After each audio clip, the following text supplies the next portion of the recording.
If not, make sure and look at this main screen so that you can call in and get the audio if you're not getting it through your computer.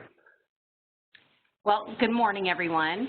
I'm happy to participate in this webinar and help to provide some information about Facilitated IEP.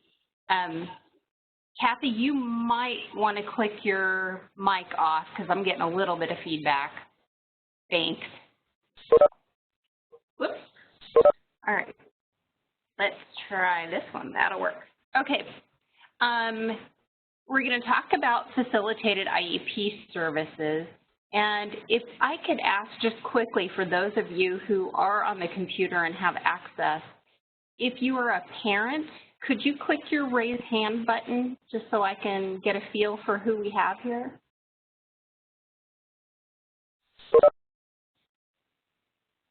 Okay, so we have a couple of parents. Oh, a couple more. That's good. And I wasn't sure if this was kind of being directed more specifically at parents, but it's nice to have a mix of folks in here too. Go ahead and click your raise hand button off if you had it on. And then one more question. How many of you have been through an IEP meeting that has been a facilitated IEP meeting? Click your raise hand button.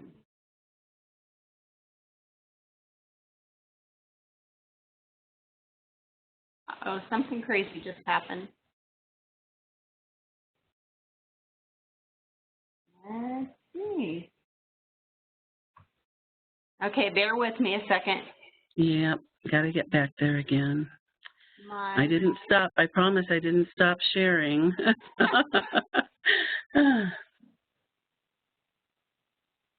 Okay, click on Quick Start. Okay. Share screen? Yes. You know, technology is a wonderful thing, but it is unfortunately inevitable that we have technical glitches from time to time, so please just bear with us. Okay, I'm seeing your screen here. Okay, let me get my boxes back open. Okay, I'm good to go, so hopefully this will stay now. Okay. So I'm not sure about that last question.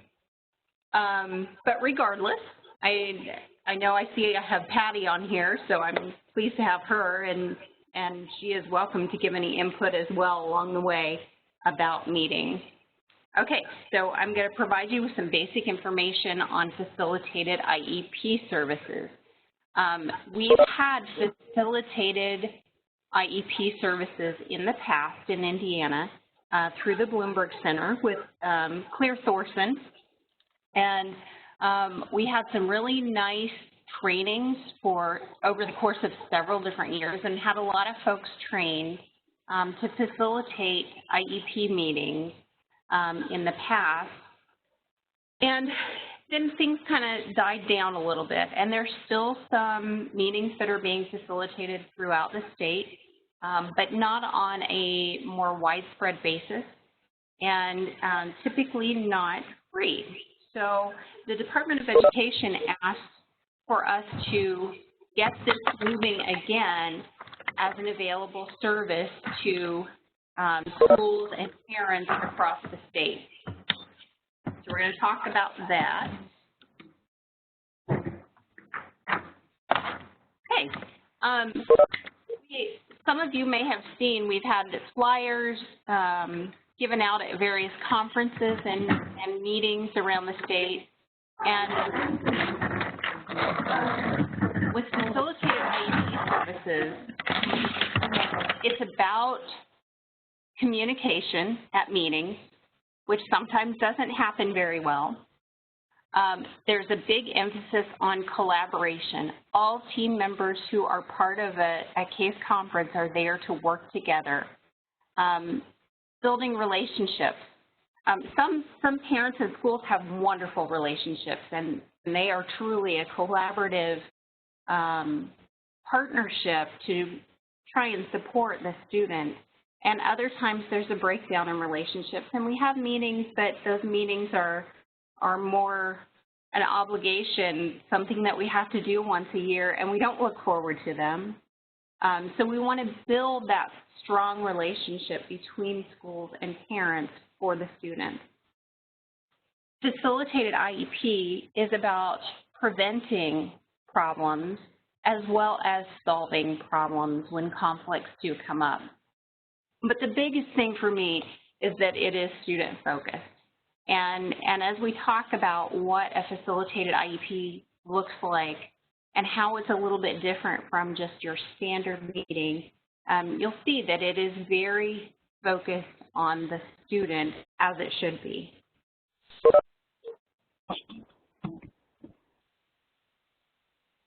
So in general, with a facilitated IEP meeting, aside from the members that you normally have present, you'll also have a trained impartial facilitator there to help with the meeting. Schools are still responsible for actually running the IEP meeting, completing the regular paperwork, whichever form of IEP paperwork that's used. But a facilitator is there to help facilitate that communication piece, help make sure that all the pieces and parts happen throughout the meeting, and as issues come up, to help clarify what's being said, to make sure that everybody's hearing and understanding what's going on. We do that partially through the use of an agenda, and our agendas are pretty straightforward because there are things that are required for us to do during an IEP meeting that are required by Article 7, Indiana Special Education Law. So we do follow all the pieces and parts that are required to be completed during that IEP meeting. But it also allows us, by having that visual agenda, allows us to point back to that agenda when we get off track. And that does happen at a lot of IEP meetings where we have side conversations, or we complete a piece of the IEP and then we go back and talk about it again, which gets us off track. So by using an agenda and just keeping everyone focused on that agenda, everyone else who's there can concentrate on the student. We use specific techniques to help the different members of the committee work together, communicate, and hopefully to discuss their differences of opinion in a way that's going to lead to something good for the student. Just that back and forth communication that sometimes breaks down, we use techniques to help people talk in not so much an adversarial way. It does encourage that we listen to each other, and we start with some ground rules with the whole group. And the ground rules aren't something that are consistent across every meeting, because every group might need a little different set of ground rules. But one that I always like to use is that you will keep an open mind and listen to others and ask questions. And you're not going to ask questions unless you're listening to the information and thinking about how that might benefit the student. That next bullet where it says ensure a voice for all, one of the things that we do is try and make sure that everyone gives input on the student. Sometimes we go to meetings where general education teachers in particular, or parents, are maybe feeling overlooked, and every person there should have a reason to be there, and that reason is the student. Everyone should have some information that they can share that's pertinent to developing an appropriate plan for the student. And for those who tend to be more quiet in a meeting, we may ask for some specific information from them, or for them to contribute things like the student's strengths, or areas that they might see that the student has challenges in. And we check in with all participants to get agreements before moving on to the next piece. Sometimes when I disagree with something, it may be that I just sit there and say nothing.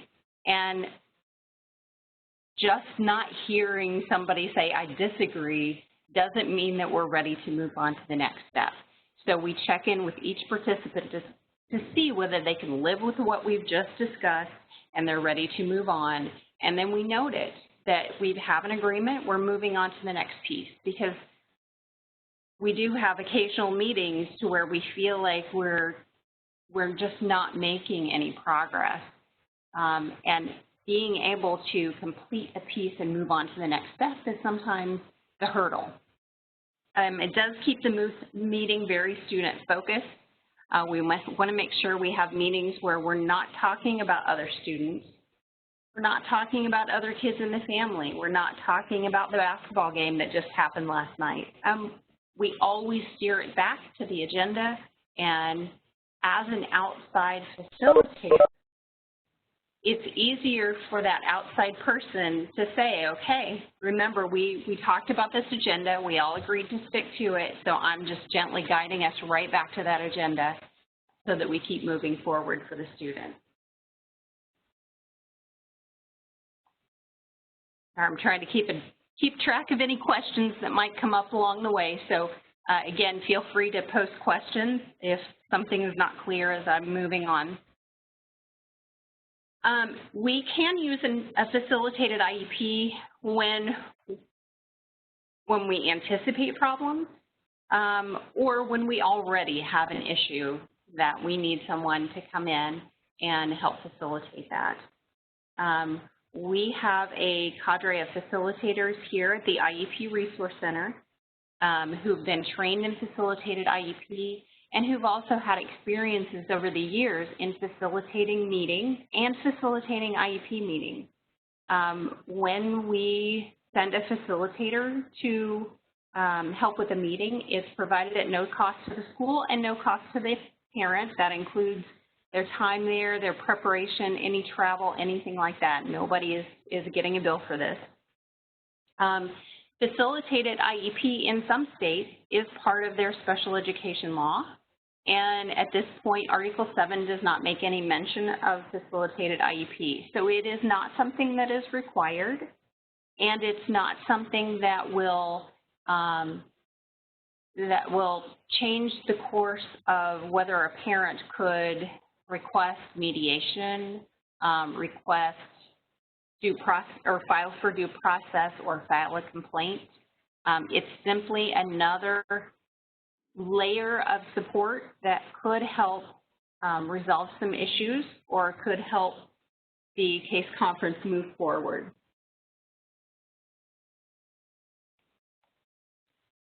Okay, so this is a little bit about what facilitators can do for your meeting and what they will not do. They facilitate the discussion that's happening. They keep the meeting focused. Again, we identify agreements along the way so that it's very clear what we have decided on and what we haven't. And we maintain impartiality. And what that means is we are there to facilitate the process. We are not there for the parents. We are not there for the school. We don't necessarily know the right or wrong answer.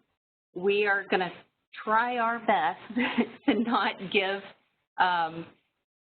suggestions along the way. Now, that sometimes is difficult, but we do want to make sure that we are simply there for the process and to keep it focused on the student. We are not there to give legal advice before or after. And I know I've had some conversations on the phone where I've said, here's what is in Article 7. However, you need to talk to somebody else if you need some legal advice on that, because I'm just going to tell you what I can help with. We don't give a decision. It's not the same as if you've had a hearing and you have somebody who hands down a decision. Again, you all as the committee members are, I don't know why I'm gesturing since you can't see my gestures, but we're helping you to come to those decisions.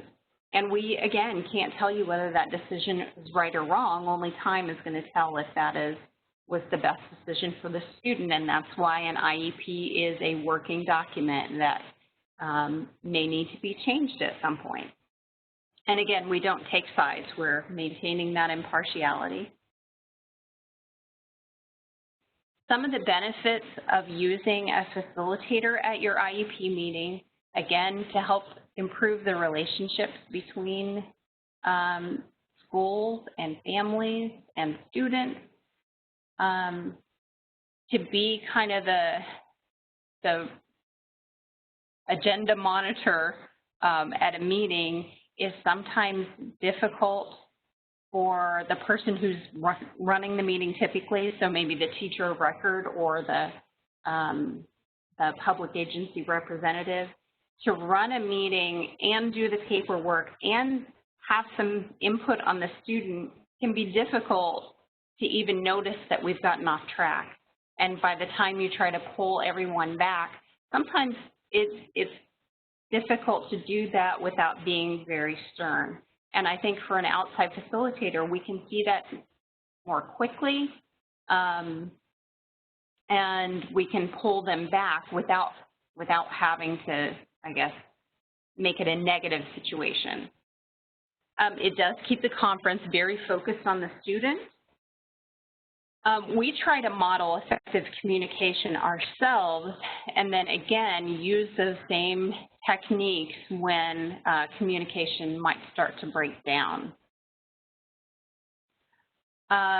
When we identify the agreements, they are noted on our charts, and we then gear that back to the person who's actually completing the IEP to make sure that that piece has now been entered into the IEP, or if specific information needs to be entered into the notes, that we also have that documented as well.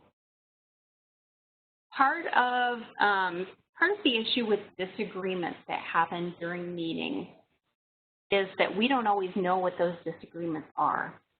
So when I say that we clarify and then try to resolve the disagreement, I think sometimes we know there's an issue. We know maybe two people are butting heads on an issue, but until we know exactly what their positions are and maybe why they're having this disagreement, we don't really know how to solve it. So sometimes that comes from having people just express their side of things or what they're seeing as the issue, and then maybe to switch those roles and see, you know, do I really understand what your take is on this, and vice versa. It also supports better follow-through and follow-up, and I've had a number of parents in particular, rather than usually the school side, who their, I guess their difficulty with a particular IEP is that things are discussed in a meeting, and then when they get the IEP document, there are things that they feel like were discussed and agreed on that aren't in there, or things that maybe aren't in the notes that they felt like should be in the notes.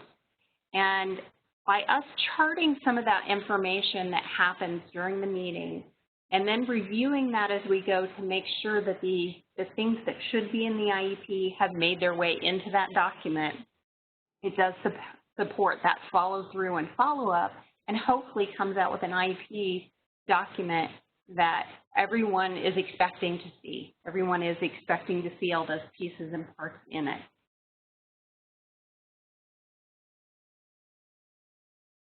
I'm looking at a note I have here that says that this person's school is showing some resistance to using facilitated IEP. I think sometimes that resistance, whether from the school side or from the parent side, can come for a couple of reasons. And this may be because they don't fully understand the process and what it actually is versus what it isn't. The other piece may be because, and we'll talk about this in a minute more, is that it's a pretty time-consuming process. And so I think some schools may not want to use that just because it can be a long meeting. Hopefully that answered your question, and we'll kind of talk about that a little bit more as well. But if not, you can send me another message. Okay, so I get the question a lot of, okay, when should I request this? And at this point, we've got a lot of resources to be able to provide this service, and we've certainly not been overwhelmed with our number of requests. So I would tell you, I'm going to tell you some specific instances that might be helpful to have a facilitator at your IEP meeting. But I think at this point, we would welcome pretty much any request that would come in, whether it's a mild preventative kind of request or whether it's a more serious issue. We're happy to consider any of the requests that come in. But sometimes when your time during the IEP meeting is just spent on arguing and, you know, arguing details that seem like they should be easy or rehashing the past over and over again, rather than spending that time focused on what are we going to do to support the student, then it might be time to have an IEP meeting with a facilitator. Or if we've held multiple case conferences and we just can't get an agreed upon signed IEP, then a facilitator might be helpful to you.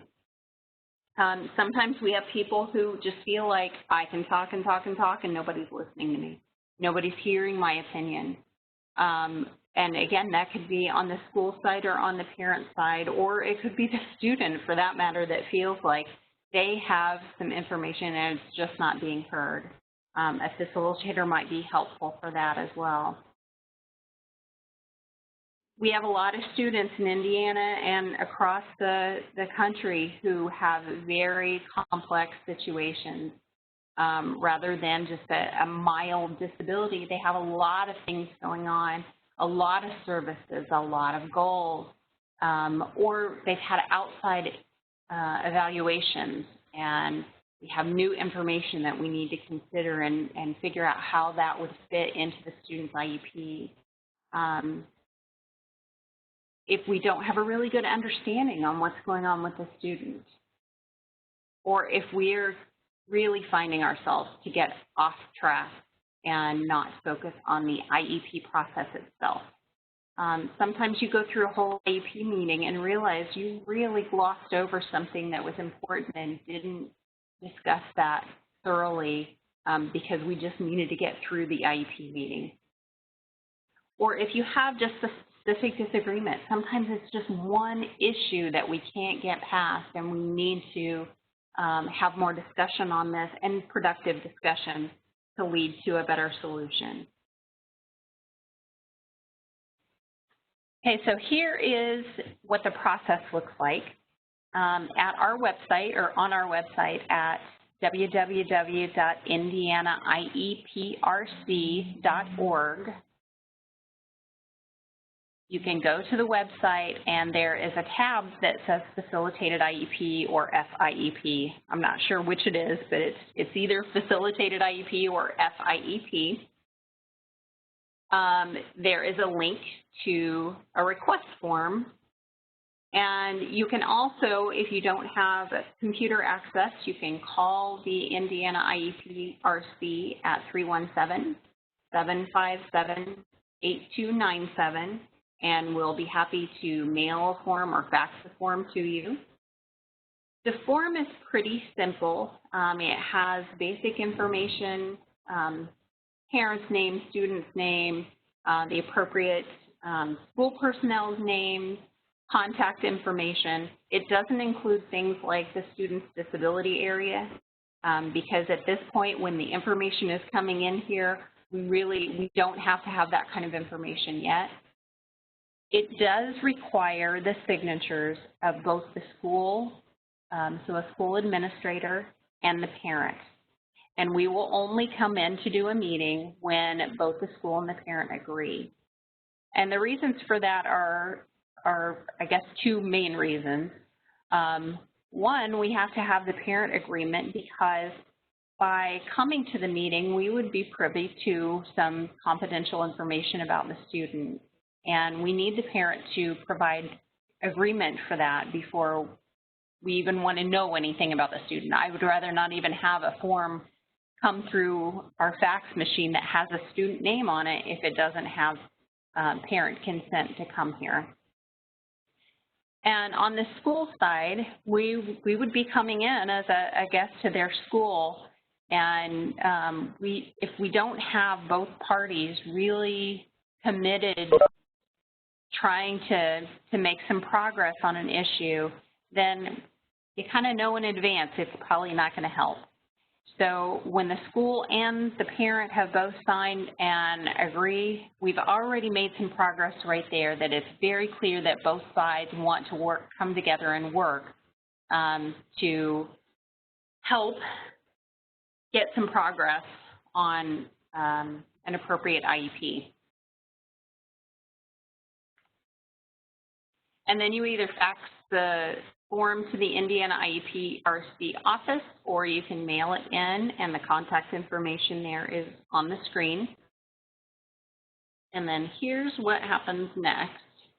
The intake coordinator, namely me, will call whoever seems to be the person who requested it initially. Sometimes the forms do not show who actually started the request, but obviously both sides are on board. So we'll call at least one of the people immediately to get the basic information about what the request is about. And if it looks like it's an appropriate situation for us to come in, then I will assign it to one of our trained facilitators. So it could be me, or it could be several of our other staff members who have been trained and are part of that team. And they will contact both sides. They will contact the parent, and they will contact at least one person from the school, and in some cases several people from the school, just to get some additional basic information, things that will be helpful for us to know in advance. And then we come to the meeting and we facilitate the case conference. So it's kind of simple as that. Some of our staff like to look a little more at the student's IEP in advance, just to get a feel for what kind of issues that we're dealing with. And some of ours would rather go in without knowing very much, because we don't have content-specific information about the student. We're simply there to help with the process of coming to the meeting. I see that I have a question in the chat box too, as to if the student is being tested, so you've not had an IEP meeting, could a facilitator come to the determination meeting? And absolutely, if you feel like there's a need for a facilitator, it is an IEP meeting, and it may still be at the end of that meeting that you decide that a student is not eligible, but we would still be facilitating the process of the meeting in the same way we would for a student's annual case meeting or any other kind of meeting in between. Angela, this is Kathy. I can't post questions very well. Typically you would expect a request like that if the parent and school are perhaps anticipating a conflict or a disagreement? Yes, and I could see specifically, just from my own experience in having meetings, where a parent has had an outside evaluation that says one thing, and you can already tell from the school evaluation that they're heading a different direction, and you're anticipating that you're going to butt heads on this. It might be helpful to have a facilitator at that meeting. That's not your typical initial evaluation kind of situation, but especially for situations where maybe a student has been diagnosed with something outside of school and the school's not really seeing it and they're not seeing any issues, then you can pretty much guarantee that there's going to be a little bit of conflict at that meeting. So absolutely, that's a great question. And Angela, I would anticipate for an initial case conference where eligibility is being determined, there may not be enough time to engage a facilitator because the school has the 50 instructional days, so the parent may not realize until a few days before the meeting that there is that potential. So what would you suggest to do under those circumstances? Just have them convene, and then if the parent disagrees, to request the facilitated IEP meeting? They could, absolutely, because if at the end of an IEP meeting, if the parent does have options for what they can do if they disagree with what the committee has determined, and even though they're part of that committee, if the school is proposing one thing and you want to ask for another IEP meeting, or again, you can also ask for mediation or a file due process. It is important, though, that the parent let the school know right away that they disagree with the finding, or are asking for an independent evaluation. Whatever the case may be, they do need to ask for that. It's better to ask in writing, definitely, but just not signing a document doesn't show that you disagree, because we have a lot of people who agree with things, but then, you know, if you're like me, you've got the piles of things on the kitchen table that things get buried in and you forget. So just make sure that you act on whatever the situation is. But yeah, the 50 days or 20 days or whatever the situation is for an initial still has to be met. So requesting a facilitator for an IEP meeting does not extend your deadline. So if we couldn't get there in the appropriate amount of time, then you would have to go ahead and hold your initial meeting. But then if you wanted a follow-up meeting to have a facilitator, then we could consider that as well. Does that make sense? Okay. Yep. Okay. We do a lot of flip charting during the meeting, just because having things visual is helpful to a lot of people. Some of our schools choose to project their IEP as it's happening on a screen. Some do not, and that's okay. There's no requirement for that to happen one way or the other. But we do know that there are some people who really need to have things visual because they may not cue into some of the conversation that's happening. So we do a lot of charting, but at the end of the meeting, those charts, if that is a conclusion of the actual IEP meeting, then we take these back to our office and we shred them. Any information that was on those charts that needs to be in the IEP document, again, we sift back through those during the meeting to say, okay, we did this, this, and this. Did you get this down in the IEP? Did we make sure and address this concern? Did we make sure and include this in the discussion? Doesn't mean that every word that goes up on the charts needs to be in the IEP, but we need to check back with all the folks there to make sure that we're not going to lose anything. If we do have a continued meeting that we're going to need to come back for another session, we keep possession of those charts just so that nobody has any concern about things being added or subtracted from the chart, since we are a neutral party. After the meeting is over, we do ask that participants in the meeting give some feedback, and we have just very short feedback forms. If somebody wants to fill them out, then that's fine. If it's been a long meeting, you may want to take it with you and mail it back later, and we'll have those with us to hand out. It's not a mandatory thing, but the more feedback that people out there can give us, the more that we can refine our process so that it's as helpful as possible to schools and to parents and to students. And then we do some kind of long-term follow-up, because not all IEPs get signed or implemented or finalized right there in front of us. So it's it's important for us to know, did we have any sort of impact? We're not always going to have the outcome that we're looking for, especially because a lot of times we are called into meetings that we're kind of heading in that direction of a due process, and we're hopeful that we can help, make some positive gains for the committee and not end up in due process. Nobody wants to go through that, certainly on either side, but sometimes they're difficult situations.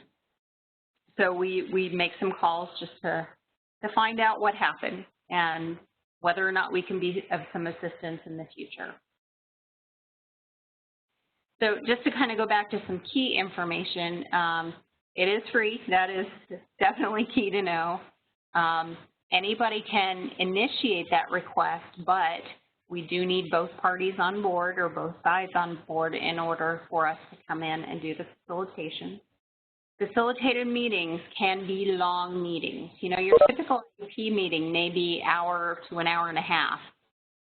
Difficult meetings sometimes will take multiple sessions. So when we come in to facilitate, we do take that extra time to make sure that everyone understands what's being said and everyone is being heard, and that we've gone through all the pieces and parts of the IEP so that we have a complete document. But that means it's going to take a little bit longer. And we've had some meetings that are a couple hours, and we've had some 5-hour meetings that are still not quite where they need to be. So we do want to make sure that everyone knows in advance that it's likely going to be a long meeting, and we do a little negotiating about, okay, exactly when is the last point that we can stop on this meeting so that we know in advance. People have kids at home that maybe they have childcare issues, or somebody has to get back to work by a certain time. So if we all know in advance who has to leave by when, we can set those parameters for the meeting so that we don't have people leaving. I hate going into meetings where, 30 minutes into it, I have somebody who says, well, I have to get back to class, or I have to go do this, or I have another meeting. And when people leave, the communication gets muddled and the understanding gets muddled. So we want to make sure that especially in meetings that are more difficult, all the bodies are there. Everyone who has input on the student is there for the duration. And if that duration is only a short time, we'll schedule a second meeting. But it is important that we don't have people straggling in and out.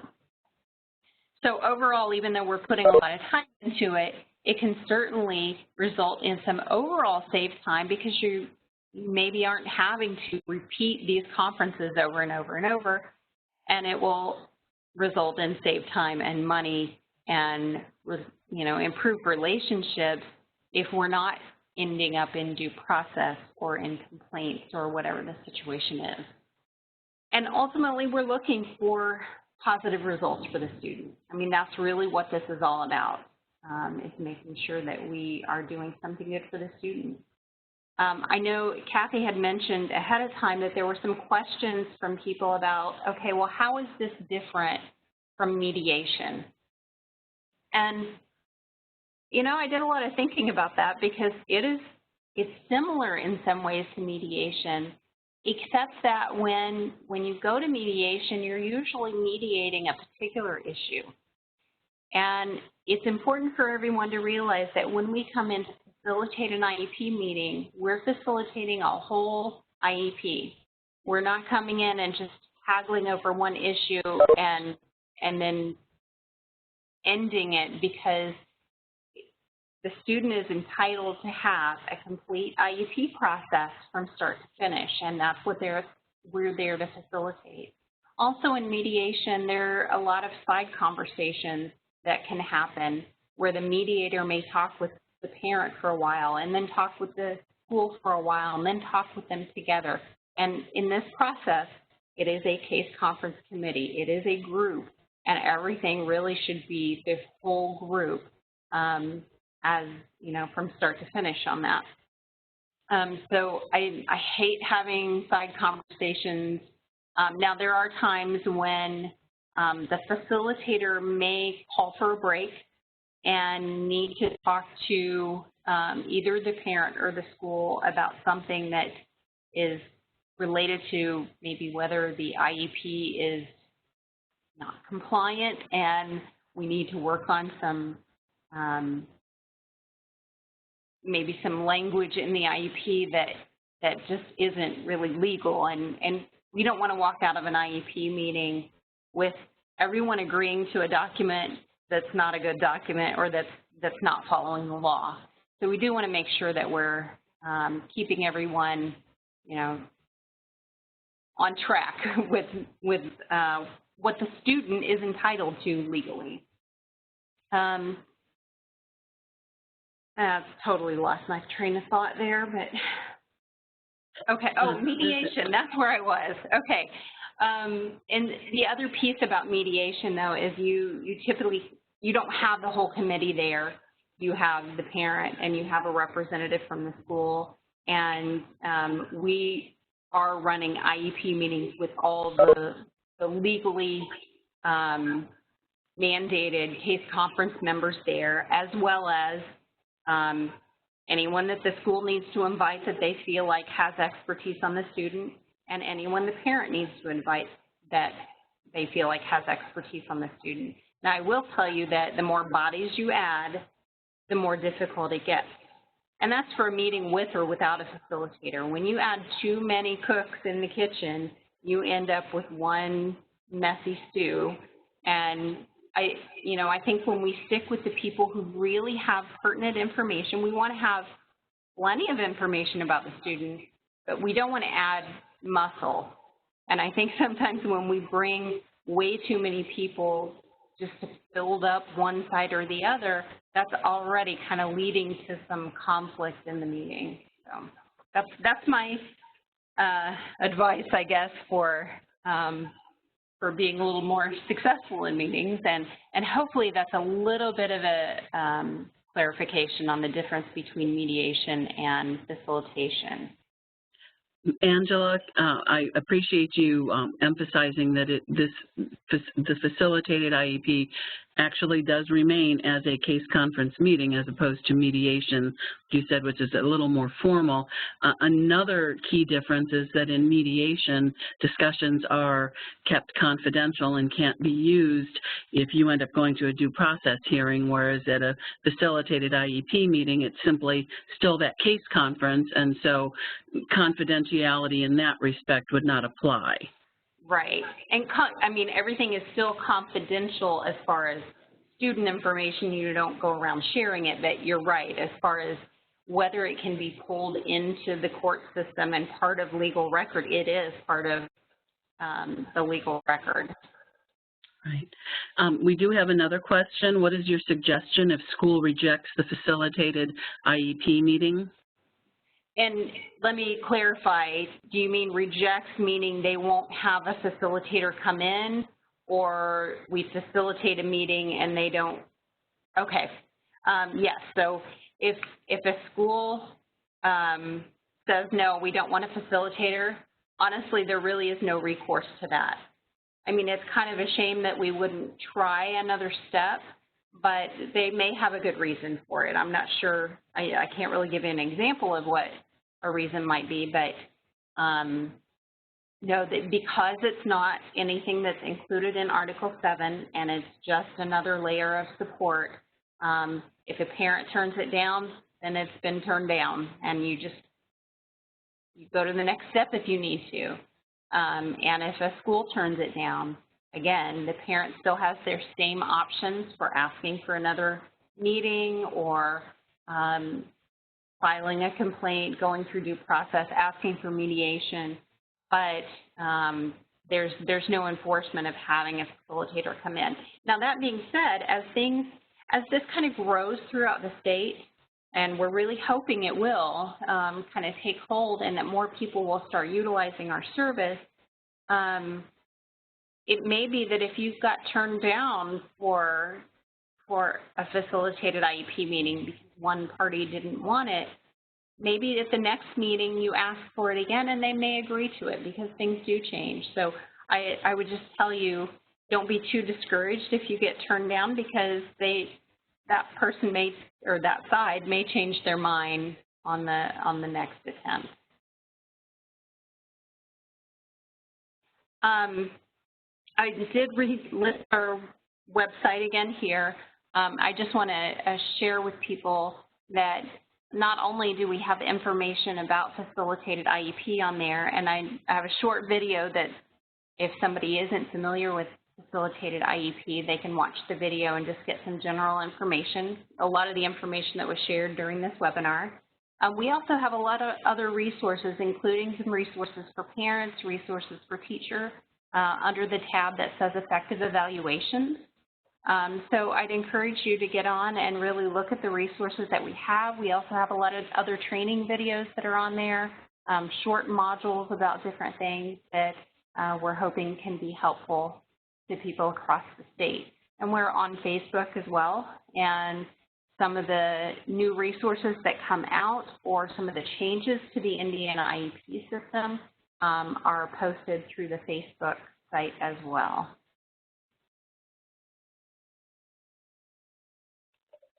Okay, very good. Well, thank you so much, Dr. McKinney.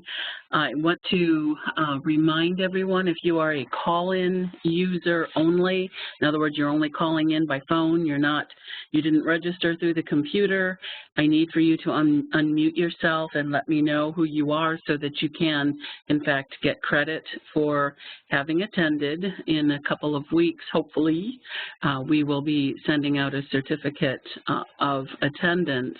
But if I have no way of knowing who you are, I can't get one to you.